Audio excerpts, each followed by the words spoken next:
Most people walked past the girl with the shoe brush as if she were invisible.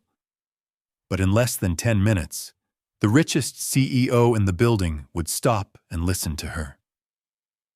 Her name was Emily Carter, 19 years old, standing on the cold Chicago sidewalk with a worn cloth, a small tin of polish, and a stomach that had not felt a real meal in almost 2 days. The glass towers above her reflected the bright morning sun, and every few seconds, another black sedan rolled up to the entrance where executives stepped out in tailored suits that probably cost more than she earned in a year. Emily watched their shoes more than their faces because shoes told the truth about people. Scuffed heels meant rushing mirror shine, meant power, and the rare dusty pair meant someone had actually walked through the world instead of floating above it. This morning she was not looking for generosity, pity, or spare change. She was looking for a pair of shoes she could earn lunch from, because somewhere across town, her little brother Noah was waiting in a small apartment with an empty refrigerator and the quiet hope that his sister would come home with something to eat. Emily knelt beside the building entrance and began polishing the shoes of passing office workers for $1, sometimes for 50 cents, and sometimes for nothing at all, if they simply said thank you. Most people barely slowed down, but Emily kept working with careful hands, brushing dust away like it mattered. Then a long black car pulled to the curb, quiet as a shadow. The driver stepped out, opened the rear door, and a tall man in a charcoal suit placed one polished shoe onto the sidewalk. Emily noticed the dust immediately. Emily looked up slowly and saw the man step fully out of the car. He moved with the calm confidence of someone who was used to being watched, but he did not seem to notice the crowd or the tall glass tower behind him. His name was Daniel Whitmore, though Emily did not know that yet. She only saw a tall man in a charcoal gray suit with silver at his temples and a pair of expensive leather shoes that were almost perfectly polished, except for a thin layer of pale construction dust along the edges. The street beside the building had been under renovation all week, and the wind had carried that powder across the sidewalk like fine chalk. Most executives ignored it, but Emily noticed every detail because shoes were her work now. She studied the dust and then looked at the man again. For a moment, she hesitated. People like him rarely stopped. They walked past, quickly speaking into phones or glancing at watches that probably cost more than the apartment she shared with her brother. Still, Emily stood up from the small crate she used as a seat and stepped closer, holding the worn polishing cloth in both hands, as if it were something important. The driver closed the car door quietly behind the man, and a few employees near the entrance straightened their jackets when they recognized their boss arriving. Emily took a breath and spoke before her courage disappeared. "Sir, may I polish your shoes?" The man paused mid-step and looked down at her with mild surprise. His eyes moved from the small tin of polish in her hand to the careful way she stood there waiting. Most people on this street asked for spare change. This girl was offering to work. Daniel Whitmore did not answer immediately. The busy entrance of the building continued moving around them as employees passed through the revolving doors, some slowing slightly when they noticed the strange scene. A thin girl with a shoe brush standing in front of the man who owned the entire tower. Daniel studied her face for a moment. She looked young, maybe 19, with pale skin, tired blue eyes, and a brown ponytail that had clearly been tied in a hurry. Her jacket was a little too big, and the sleeves were worn at the edges, but she held herself with a quiet seriousness that did not match someone begging for money. Daniel had spent 30 years building a company by reading people quickly. Most requests on the street were simple. Someone asked for cash, a sandwich, or a few dollars for the train, but this girl had offered a service first. He glanced down at his shoes. The leather was Italian polished that morning, but the dust from the construction across the block had settled along the sides during the short walk from the car. Technically, the shoes did not need attention, but the offer itself was unusual enough to make him pause. One of the company managers standing near the entrance recognized Daniel and quickly stepped forward. "Sir, the board meeting begins in 15 minutes. Daniel raised one hand, slightly signaling that he had heard, but was not moving yet. His eyes returned to Emily. "You want to polish my shoes," he said calmly. Emily nodded once. "Yes, sir." Her voice was quiet but steady. Daniel expected the next sentence to be about payment. Instead, she held the brush carefully against her chest and said something that made several people nearby turn their heads. "I do not need money. If you have leftover food from lunch later, that would be enough." For a moment, the busy sidewalk seemed to slow down. A few employees who had been walking past the entrance stopped just long enough to hear what the girl had said. Leftover food. Not money. Not a favor. Just whatever remained from a meal that most people inside that building would barely remember finishing. Daniel Whitmore looked at her again, this time with a little more attention. He had expected the usual request that came with street conversations. Instead, he was looking at a girl who was offering to work for something most people would throw away without thinking twice. The morning air carried the smell of coffee and traffic from the avenue, and the wind pushed a faint swirl of pale construction dust across the sidewalk again. Emily noticed it immediately. Without speaking further, she knelt beside his shoes and gently placed the small wooden box she used as a seat near the curb. She waited 1 second, as if asking silent permission. Daniel did not stop her. Around them, several employees watched with curiosity that they tried to hide. One assistant near the glass doors whispered to another worker that the girl had no idea who she was speaking to. But Emily did not seem interested in who Daniel Whitmore was. She focused only on the work in front of her. She opened the small metal tin of polish, dipped the brush carefully, and began cleaning the thin line of dust along the leather with slow, deliberate strokes. The movements were patient and respectful, almost like someone restoring something valuable rather than simply wiping dirt away. Daniel remained standing still, hands resting lightly in his coat pockets, observing the scene. 15 minutes before a major board meeting, and he was watching a stranger polish his shoes on the sidewalk. It was an unusual moment, even for a man who had spent decades navigating unpredictable business decisions.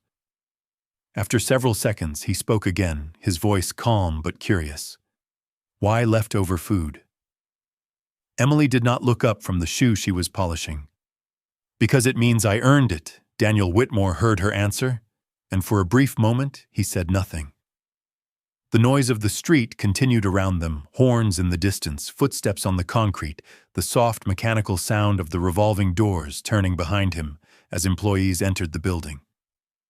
But his attention remained on the girl kneeling beside his shoes. Emily Carter worked slowly and carefully, brushing away the dust, before applying a small amount of polish with steady hands. She did not rush. She did not look around to see who was watching. She treated the simple task with the same quiet focus a craftsman might give to something far more important. Daniel noticed the small details. The polished tin was nearly empty. The cloth she used had been washed so many times that the fabric had become thin and soft. Even the brush handle showed worn marks where her fingers had held it day after day. This was not a performance for sympathy. It was someone doing honest work the only way she knew how. A few more employees had slowed their pace now. Some recognized the CEO and pretended to check their phones while watching the unusual moment from the corner of their eyes. Others simply looked curious that their boss had not walked inside yet. Daniel glanced briefly toward the glass doors where his assistant waited, clearly unsure whether to interrupt again about the meeting upstairs. Then he returned his attention to Emily.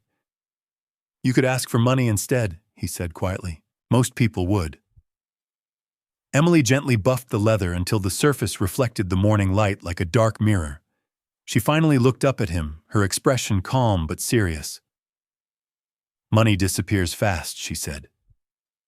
"If I work for something, it feels different." Daniel studied her face again.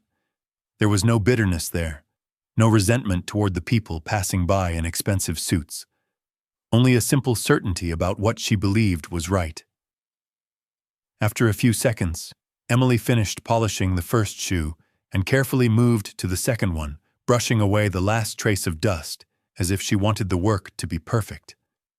Emily continued working on the second shoe, with the same steady care, brushing along the edge of the leather, and then applying a small amount of polish before buffing it with the worn cloth. The reflections slowly returned to the surface until the dark leather caught the morning sunlight and shined almost like glass. Around them, the flow of people entering the building had slowed again as quiet curiosity spread through the entrance area.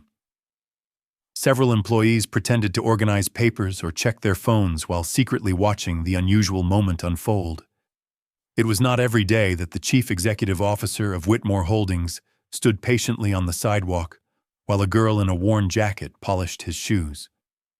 Daniel Whitmore remained still, observing every detail with the quiet attention that had helped him build one of the most successful companies in Chicago. He noticed the way Emily held the brush firmly but gently, the way she checked the leather from different angles to make sure no dust remained, and the way she never once asked again about the food she had mentioned earlier. She simply worked as if the agreement had already been honored. After another minute, Emily finished the final strokes and wiped the shoe one last time with the soft cloth. She leaned back slightly and examined both shoes carefully. The leather now reflected the surrounding buildings and even the pale blue of the sky above the city. Satisfied with the result, she stood up slowly and stepped back to give Daniel space. "All done, sir," she said quietly. Daniel glanced down at his shoes and then back at her. The shine was impressive, better than what most expensive hotel services managed to achieve. A faint smile almost appeared on his face before he spoke again. "You did careful work," he said. Emily nodded once and began closing the small tin of polish. She did not hold out her hand or repeat her request. Instead, she placed the brush back inside her worn bag, as if she were already preparing to move on to the next sidewalk customer. Daniel watched this with growing curiosity. Most people waited after finishing a job expecting immediate payment. Emily simply stood there, calmly trusting that what she had earned would come later. Daniel Whitmore remained standing there for a few seconds after Emily finished packing her brush and cloth back into the worn bag. Most people would have reminded him about payment immediately or tried to negotiate something extra after seeing the expensive suit and the luxury car waiting by the curb. Emily did none of that. She simply adjusted the strap of her bag on her shoulder and looked briefly down the sidewalk as if deciding where to go next. The morning sun had climbed higher above the tall glass buildings, warming the cold concrete slightly, but the wind that moved through the street still carried a sharp chill. Daniel noticed the thin jacket she was wearing again. It was clearly not enough for early spring in Chicago. His assistant finally stepped closer, lowering his voice with professional urgency. "Sir, the board members are already arriving upstairs." Daniel glanced toward the revolving doors, but did not move yet. Instead, he looked back at Emily. "You said you wanted leftover food?" he said calmly. Emily nodded once. "Yes, sir." Daniel studied her expression. She did not look embarrassed about the request, only practical. "How long can you wait?" he asked. Emily considered the question honestly before answering. "Until early afternoon. After that, I have to go back across town." Daniel raised one eyebrow slightly. "Across town for what?" Emily hesitated just a moment, as if deciding how much to explain to a stranger. "My brother is waiting at home," she said quietly. "He is 11 years old. I try to bring lunch back if I can." A faint murmur passed between two employees near the entrance who had overheard that sentence. Daniel heard it too. He looked at Emily more carefully now, noticing the tired circles under her eyes that suggested she had not slept much. "You are not in school?" he asked. Emily shook her head gently. "Not right now. I will go back when things are better." The simple certainty in her voice made the answer feel less like an excuse and more like a promise. Daniel slipped one hand into the inside pocket of his coat and checked his watch briefly. Then he looked toward the restaurant inside the building, where executives usually held private lunches during long meetings. An idea began forming in his mind, though he did not explain it yet. Daniel Whitmore lowered his hand from his watch and looked back at Emily Carter with quiet concentration. The noise of the street seemed distant for a moment as he considered what she had just said. An 11-year-old boy waiting in an apartment somewhere across Chicago for his sister to return with food. The image stayed in his mind longer than he expected. Daniel had grown up in a small town in Indiana many years ago, where people believed work meant dignity and dignity meant survival. That memory had slowly faded after decades of boardrooms and corporate negotiations, but something about the way Emily spoke brought it back with surprising clarity. She was not asking for charity. She was describing a responsibility. Daniel noticed that she was already preparing to leave. Emily adjusted the strap of her worn bag again and glanced briefly toward the flow of pedestrians moving along the sidewalk. Her plan seemed simple: work where she could collect whatever food someone might offer and return home before afternoon. She looked back at Daniel politely. "Thank you for letting me work, sir. I will come back later if that is all right." Daniel studied her expression again. She had already decided that the agreement depended entirely on his schedule, not hers. One of the managers near the entrance whispered quietly to another employee that the girl had no idea who she was speaking to. But Emily did not appear interested in titles or reputations. She had noticed the dust on a pair of shoes and offered to clean them. That was the entire exchange from her perspective. Daniel glanced toward the large glass doors of the building again. Inside, the private restaurant on the second floor was already preparing for the executives who would soon arrive for the morning meeting. Plates of food would appear, half of it would be eaten, and the rest would be cleared away without much thought. He turned back to Emily. "Wait here until lunchtime," he said calmly. Emily blinked, slightly surprised by the certainty in his voice. "Lunchtime," she repeated softly. "Yes," Daniel answered. "I will make sure you receive what you earned." Emily nodded once and stepped back near the curb where her small wooden seat still rested. She sat down quietly and folded her hands in her lap, prepared to wait. Daniel Whitmore turned toward the glass entrance of the building after speaking those words, and for the first time that morning, he stepped inside. The revolving doors moved slowly as he passed through them, followed closely by his assistant, who still looked slightly confused by the unusual delay. Inside the lobby, the polished marble floor reflected the tall ceiling lights, and the quiet hum of the corporate morning surrounded him again. Yet even as Daniel walked toward the elevators, a small part of his attention remained outside on the sidewalk, where Emily Carter now sat on her simple wooden seat near the curb. Outside, the city continued its steady rhythm. Taxis moved through traffic, construction equipment clanged faintly down the block, and streams of office workers crossed the sidewalks with coffee cups in their hands. Emily remained exactly where Daniel had left her. She did not chase other customers or call out to people walking by. She simply waited patiently with her small bag resting beside her feet. Every few minutes, someone glanced at her with curiosity. A few employees who had seen the earlier moment whispered quietly as they entered the building, explaining to others that the girl had polished the chief executive officer's shoes and had been told to wait for lunch. Some believed she was lucky. Others assumed the CEO would forget once the day became busy. Emily herself did not seem concerned about either possibility. She watched the street calmly and occasionally looked toward the glass doors of the building, not with impatience, but with quiet trust. Nearly 30 minutes passed this way. The morning sun climbed higher above the towers, and the wind softened slightly, making the air feel warmer than it had earlier. Emily pulled the sleeves of her jacket down over her hands and leaned forward on the small seat, observing the shoes of people walking past. Old habits guided her eyes. She noticed scuffed heels, dusty edges, and leather that had not been polished in weeks. Several times she considered offering her service again, but each time she remembered the promise Daniel Whitmore had made and remained seated.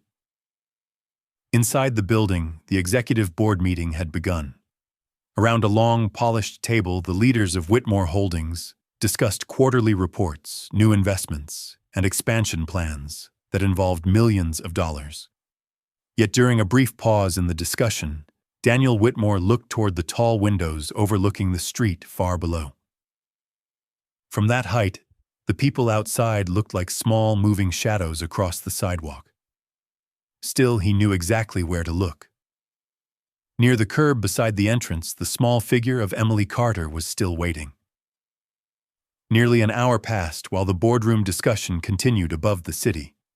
Inside the long conference room on the 20th floor, executives spoke in careful tones about revenue charts, expansion strategies, and investment forecasts that filled large digital screens along the wall. For most of the people seated around the polished table, the morning followed a familiar rhythm. Numbers were presented, questions were asked, and decisions were measured in millions of dollars. Yet Daniel Whitmore found his attention drifting more than usual. During a pause in the conversation, he looked again through the tall windows that faced the street below. From that height, Chicago stretched in every direction, glass towers catching the sunlight, while traffic moved like slow lines of silver along the avenues. Near the entrance of the building, he could still see the small figure beside the curb. Emily Carter had not moved far from the place where he left her. She remained seated on the simple wooden box, her small bag beside her feet, watching the passing crowd with quiet patience. The distance made it impossible to see her expression, but Daniel did not need to see it. He remembered the calm certainty in her voice when she explained why she worked for food instead of asking for money. Back on the sidewalk, the late morning had grown busier. Office workers stepped out for coffee breaks. Delivery trucks stopped briefly near the curb, and construction workers farther down the block continued their steady work with the sound of metal and machinery echoing between the tall buildings. A few people approached Emily during that time, curious about the brush and polish resting beside her seat. She offered to clean their shoes politely, accepting $1 or $2 when someone agreed, but she never left the spot near the entrance. Each time she finished polishing a pair of shoes, she returned to the small wooden seat and waited again. She remembered the exact words Daniel Whitmore had spoken. "Wait here until lunchtime." Inside the building, Daniel listened as another executive presented a report, but the image of Emily waiting outside remained in his mind. Many people in his world measured value only in profit or advantage, yet the girl on the sidewalk seemed to measure value in something far simpler. Work done carefully, a promise kept patiently. When the meeting finally paused for lunch, Daniel Whitmore closed the folder in front of him and stood up before anyone else. The board members began gathering their papers as the lunch break was announced, chairs sliding softly across the polished floor, while quiet conversations filled the conference room.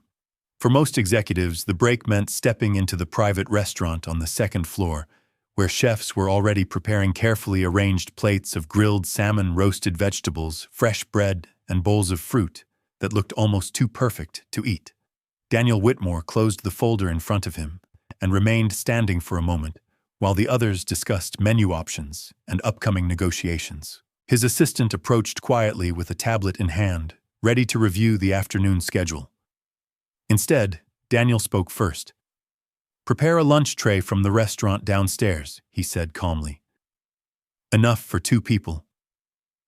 His assistant nodded automatically and then paused, slightly confused. "2 people, sir." "Yes," Daniel replied. "Pack it to go." Within minutes, the kitchen staff in the private dining area received the unusual request. Instead of arranging the meal across a dining table, they carefully placed the food into large containers designed for transport. Fresh sandwiches made with roasted turkey and lettuce, containers of warm soup, slices of breadfruit, and bottles of cold water were placed into a sturdy carrying bag. Daniel watched quietly as the staff finished preparing the order. Outside on the sidewalk, Emily Carter was still waiting near the curb. The late morning sun had climbed high enough to warm the side of the building, and the wind that had moved through the street earlier had softened into a gentle breeze. Emily had spent the time polishing 3 more pairs of shoes for passers-by, earning a few dollars that she folded carefully into the pocket of her jacket. Each time she finished a job, she returned to the small wooden seat near the entrance. Some people walking by asked why she stayed in the same place, instead of moving toward the busier corners down the street. Emily simply answered that she was waiting for someone who had promised to return at lunchtime. Many nodded politely but clearly doubted that a wealthy executive would remember such a promise. Emily did not argue with them. She only glanced occasionally toward the glass doors of the building. Just after noon, the doors turned again, and Daniel Whitmore stepped out onto the sidewalk carrying the large lunch bag in one hand. Emily Carter noticed the glass doors turning and instinctively looked up from the small wooden seat near the curb. At first, she only saw the reflection of the bright midday sun across the tall glass panels, but then the door opened fully, and Daniel Whitmore stepped outside onto the sidewalk again.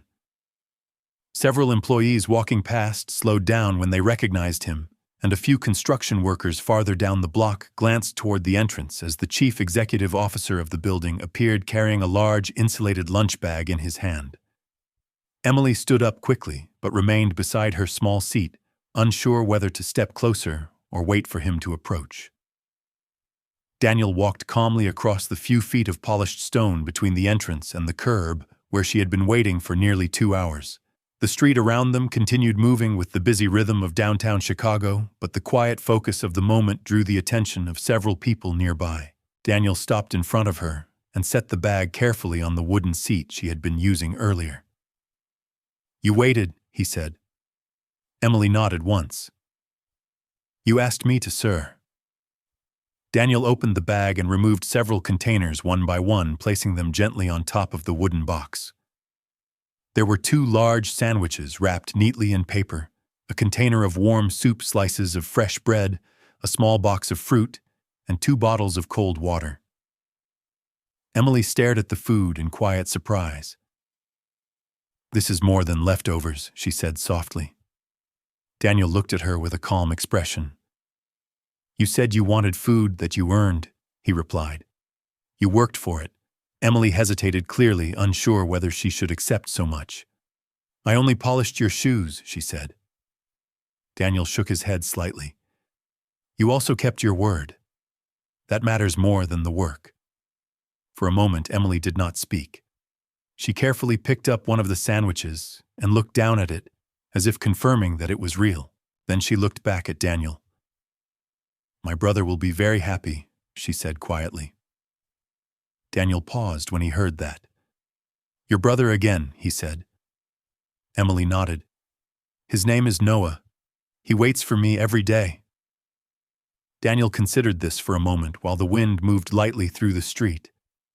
Then he asked a question that surprised her. "How far is your home from here, Emily?" Emily Carter held the sandwich carefully in both hands for a moment before answering the question.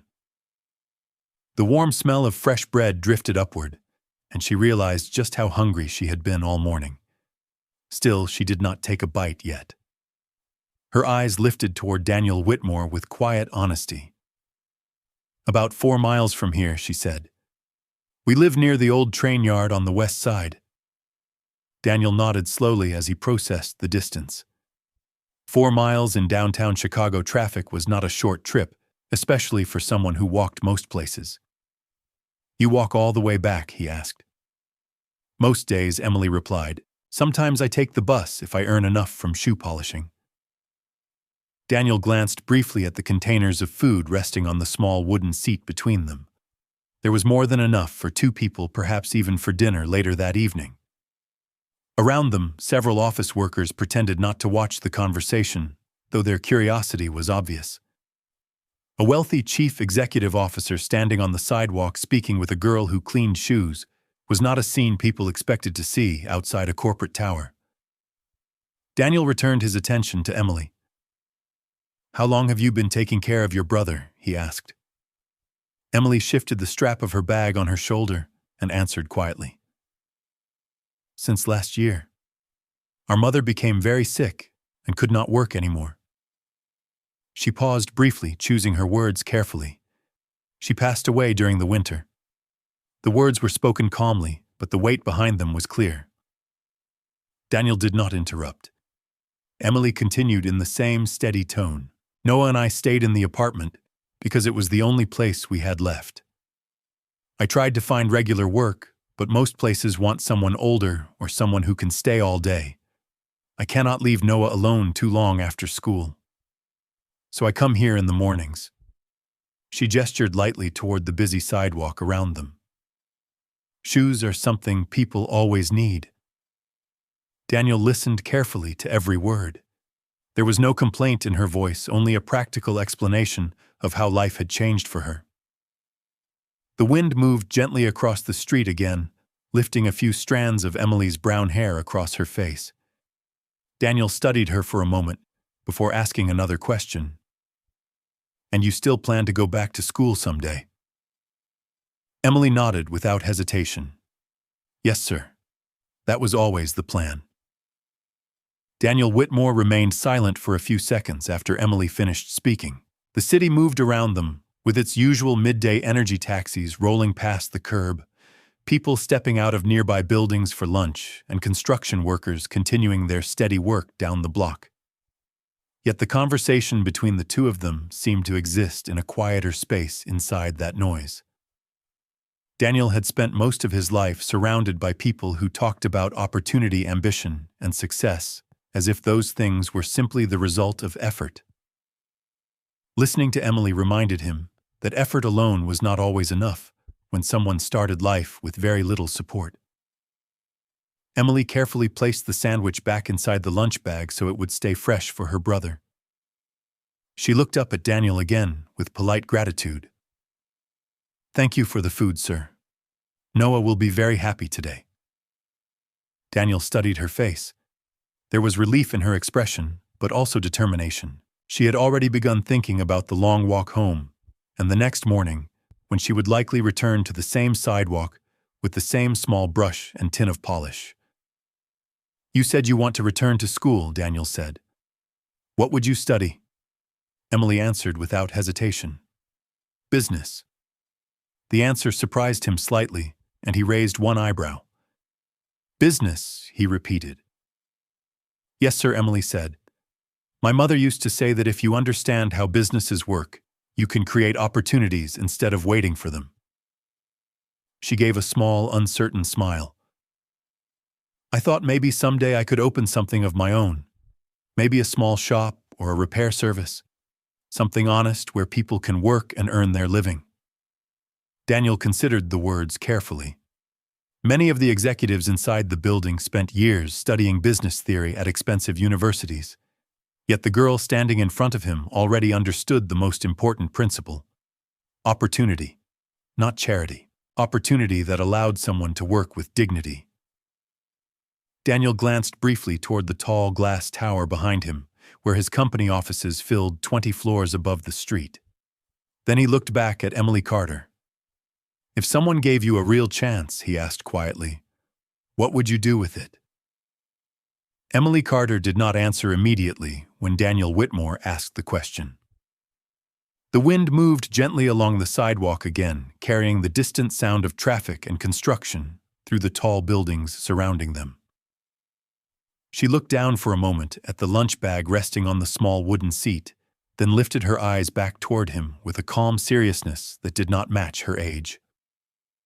"If someone gave me a real chance," she said slowly, "I would work harder than anyone you have ever hired." Daniel watched her closely as she continued.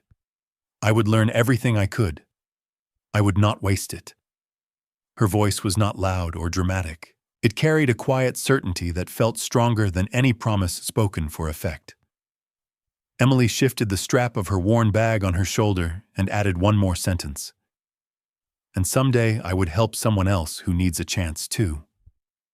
Daniel Whitmore felt something unexpected settle in his thoughts as he listened to her answer. For decades, he had interviewed graduates from the most prestigious universities in the country. Many of them spoke confidently about strategy, profit, and leadership. But very few spoke with the simple clarity of someone who understood exactly what opportunity meant because they had lived without it.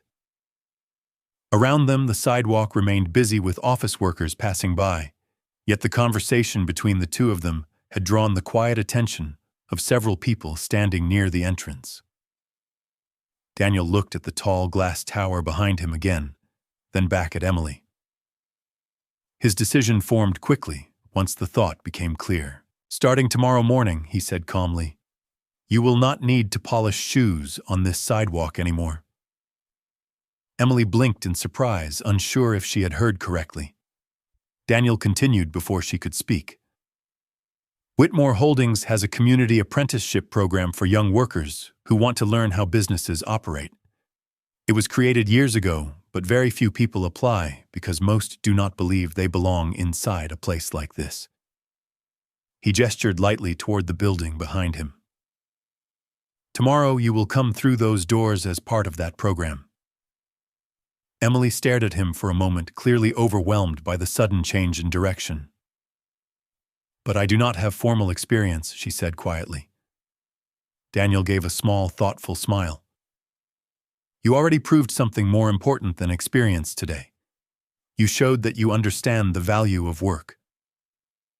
Emily Carter stood motionless for a moment after hearing Daniel Whitmore's words. The busy street continued moving around them, but she barely noticed it. Her mind was trying to understand what he had just offered. An apprenticeship inside the building behind him, the same glass tower where executives in tailored suits spent their days discussing business decisions that shaped companies and careers. Emily had spent months outside those doors polishing shoes and watching people hurry past. The idea of walking through that entrance as part of a program inside the company felt almost impossible to imagine. Daniel noticed the uncertainty on her face and spoke again in a calm, steady voice. "It will not be easy work," he said. "You will have to learn quickly, show up on time every day, and prove that you belong there." Emily finally found her voice. "I will," she said immediately. "I promise I will." Daniel nodded once, as if he expected nothing less. He reached into the inside pocket of his coat and removed a small card with the Whitmore Holdings logo printed across the top. On the back, he wrote a short note and then handed it to her. "Bring this to the reception desk tomorrow morning at 8 o'clock, he explained. "They will direct you to the apprenticeship coordinator." Emily accepted the card carefully with both hands, as if it were something fragile. "Thank you, sir," she said quietly. Daniel studied her expression again, and then asked another question. "Your brother Noah, what time does he finish school each day?" "Around 3 in the afternoon," Emily answered. Daniel nodded thoughtfully. "The program hours can be arranged so you can leave early enough to be home when he arrives." Emily looked at him with surprise again. "You would do that?" she asked softly. Daniel gave a small, practical shrug. "People who take responsibility for their family usually understand responsibility at work too. It is a useful quality in business." Emily felt her eyes sting slightly, but she blinked quickly, refusing to cry on the sidewalk in front of strangers. Instead, she lifted the lunch bag again and held it against her side. "I will be here tomorrow at 8, she said with quiet determination. Daniel Whitmore nodded once more before turning toward the glass doors of the building, leaving Emily Carter standing on the sidewalk with an opportunity she had never expected. Emily Carter remained on the sidewalk for several seconds after Daniel Whitmore disappeared through the glass doors of the building. The lunch bag rested against her side, and the small white card with the company logo remained clutched carefully in her hand. She read the note written on the back twice, making sure she understood every word. "Tomorrow at 8 o'clock. Reception desk, apprenticeship coordinator." The letters were simple, but they felt heavier than anything she had held in months. Around her, the street continued moving with its usual midday noise, but now everything looked slightly different. The tall building that had always seemed distant and unreachable suddenly felt like a place she might belong. Emily carefully folded the card and placed it inside the small inner pocket of her bag, where she kept the few important things she owned. Then she lifted the wooden shoe-polishing seat from the curb and placed it under her arm. For the first time that day, she smiled quietly to herself. 4 miles away on the west side of the city, An 11-year-old boy named Noah Carter sat at a small kitchen table in their apartment, finishing the last page of his school homework. The refrigerator behind him was nearly empty, except for a carton of milk and a jar of peanut butter. Noah had grown used to simple meals, but every afternoon he waited for the sound of the apartment door opening because he knew his sister would return with something she had earned during the day. Late that afternoon, Emily finally reached the apartment building after the long walk home. The sun was already beginning to lower behind the city skyline when she climbed the narrow stairwell and pushed open the door. Noah looked up immediately from the table. Emily lifted the lunch bag with a bright expression he had not seen in a long time. "Lunch from downtown," she said. Noah's eyes widened when she placed the sandwiches, soup, bread, and fruit on the small table.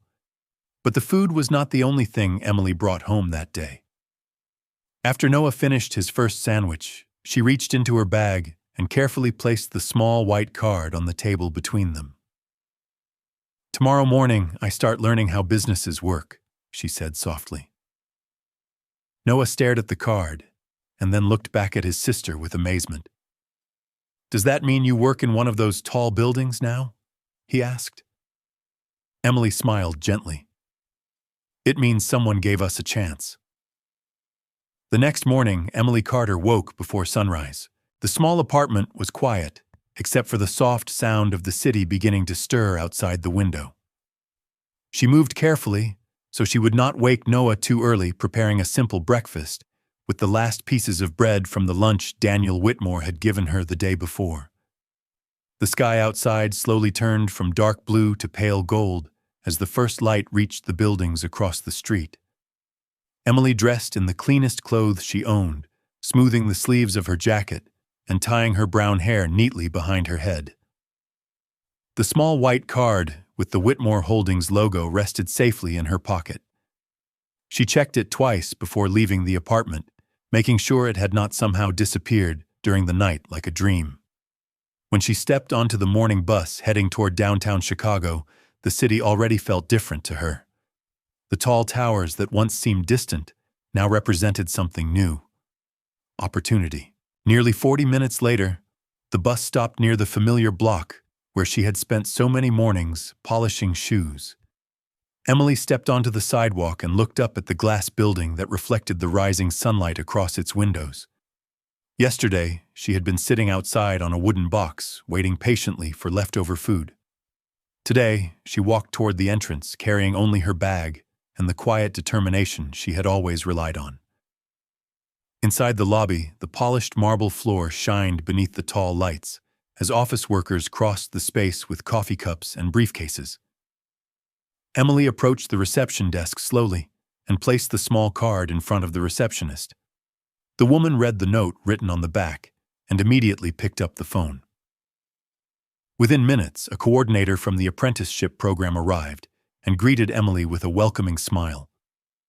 Daniel Whitmore had already informed the office about her arrival. Upstairs in his office, Daniel stood near the window overlooking the street where the entire story had begun. From that height, he could see the same sidewalk where Emily once polished his shoes. Now she was walking through the building, learning how businesses operated. Daniel folded his arms thoughtfully as he watched the city wake up beneath the morning sun. Sometimes the most important investments were not made in boardrooms or financial reports. Sometimes they began with something far simpler: a person willing to work and someone willing to notice. Emily Carter's first days inside Whitmore Holdings moved quickly, but she treated every moment with the same careful focus she once used while polishing shoes on the sidewalk. The apprenticeship coordinator guided her through different departments, where employees explained how the company organized projects, tracked finances, and managed operations across the city. Emily listened closely to every instruction and wrote notes in a small notebook she carried in her bag. She arrived before 8 o'clock each morning and often stayed until the last possible minute before leaving to catch the bus home so she could be there when Noah returned from school. Many employees noticed her dedication within the first week. She asked thoughtful questions and volunteered to help with small tasks that others sometimes overlooked. Filing reports, organizing meeting materials, and delivering documents between offices became opportunities for her to observe how the entire building worked. In the evenings, she returned to the apartment and shared everything she learned with Noah while they ate dinner at the small kitchen table. Noah listened with wide eyes as she described elevators that traveled 20 floors, conference rooms filled with digital screens, and offices where people discussed ideas that shaped entire companies. For Emily, each day felt like another step toward the future she once believed was out of reach. From his office window, Daniel Whitmore occasionally watched the lobby below, where apprentices and employees moved through the building. More than once, he noticed Emily walking across the marble floor, carrying folders with quiet confidence. She no longer waited outside on the sidewalk. She was inside learning how opportunity was built. Months passed, and the rhythm of Emily Carter's new life slowly settled into place. Every morning, she entered the tall glass building, not as someone waiting outside, but as someone who belonged inside, learning how the world of business truly worked. The apprenticeship program moved her through several departments, where she observed how managers planned projects, how teams solved problems, and how decisions shaped the future of the company. Emily treated every assignment with the same patience she once used when polishing shoes on the sidewalk. She listened carefully, worked quietly, and earned the respect of the people around her through consistency rather than attention. At home, life began to change as well. The small apartment near the old train yard felt warmer now that regular pay from the apprenticeship helped cover groceries and school supplies. Noah no longer worried about whether dinner would appear on the table each evening. Instead, he waited for Emily to return home so he could hear new stories about the building downtown and the things she had learned that day. One evening, while they sat together at the kitchen table, Noah asked a simple question. "Do you still remember the day you polished that man's shoes?" Emily smiled softly as she poured 2 glasses of milk. "Of course I remember," she said. That was the day everything changed. Across the city in his office, Daniel Whitmore occasionally thought about the same morning, not because it had been dramatic, but because it reminded him that opportunity often appears in the smallest moments if someone chooses to notice. 1 year later, the sidewalk outside Whitmore Holdings looked almost exactly the same as it had on the morning when everything began. Taxis rolled past the curb, construction crews worked farther down the block, and office workers hurried through the glass doors with coffee in their hands. But one thing had changed. Emily Carter was no longer sitting on a wooden box beside the entrance with a small tin of polish. Instead, she walked through those doors every morning carrying folders, notes, and ideas she had learned during months of hard work inside the company. The apprenticeship program had become the first real step toward the future she once imagined while watching the building from the outside. Her supervisors often mentioned her name when discussing dedication and responsibility because she approached every task with the same honesty she showed on that sidewalk. At home, life had changed as well. Noah had grown used to finishing his homework at the kitchen table while waiting for Emily to return from work with groceries instead of leftover meals. The small apartment still stood near the old train yard, but it now felt like a temporary place rather than the end of their story. One afternoon, Emily stood in the lobby of Whitmore Holdings, looking through the tall glass doors toward the street where she once worked. Daniel Whitmore happened to walk past and noticed her watching the sidewalk thoughtfully. He paused beside her and followed her gaze. "That is where it all started," he said quietly. Emily nodded with a small smile. "Sometimes the smallest job can open the biggest door," she replied. Daniel looked at her for a moment and then answered with calm certainty. "And sometimes all it takes is someone who believes that honest work deserves a real chance." Did this story move your soul? Share your feelings in the comments and rate it from 1 to 10. Don't forget to like, share, and subscribe, then tap the bell icon so you never miss a new story. Click the end screen to watch another heartfelt video. See you in the next story.